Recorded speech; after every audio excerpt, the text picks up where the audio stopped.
Good day everyone, my name is Armando Patricio Gonzalez and today we discuss the first stroke cycle engine. First we discuss is the exhaust valve. This is the exhaust valve, and exhaust valve controls the removal of burn gas after the combustion. Next is the intake valve. As you can see, the color blue valves, and intake valves control the admission of charge or air inside the engine cylinder. Next is the spark plug. Spark plug is in charge to ignite the fuel and air mixture inside the combustion chamber. Air fuel mixture is the mass ratio of air to a solid, liquid, or gaseous fuel present in a combustion chamber. The air and fuel mixture is enter the combustion chamber here. Exhaust gases. Exhaust gases, it is discharged into the atmosphere through an exhaust pipe. It is the exhaust gases is the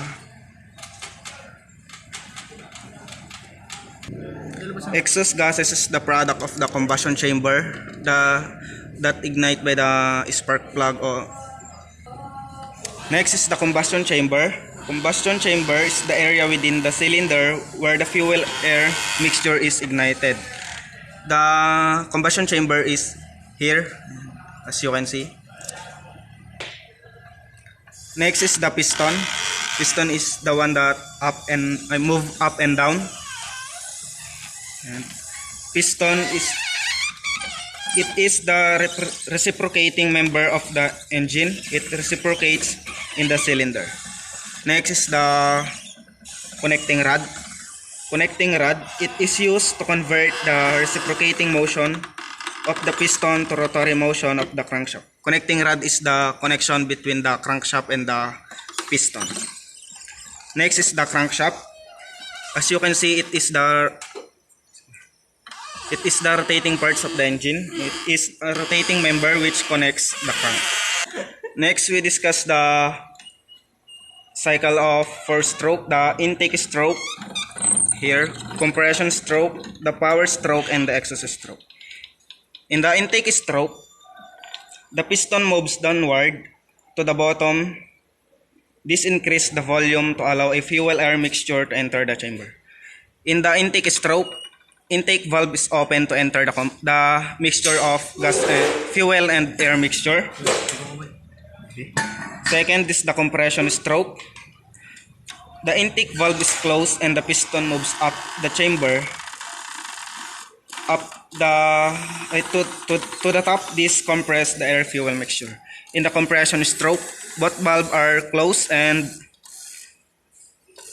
the mixture of air and fuel was compressed by the piston. Next is the power stroke. Power stroke, the heat released from combusting hydrocarbons increases the pressure which causes the gas to push down on the piston and create the power output. In the power stroke, the compressed air and fuel mixture was ignited by the spark plug, and it create an explosion to move the piston downward, and the power was distributed to the transmission to start the engine. Next is the exhaust stroke. As the piston reaches the bottom, the exhaust valve opens and the intake valve is closed. The remaining exhaust gas is pushed out by the piston as it moves back upward.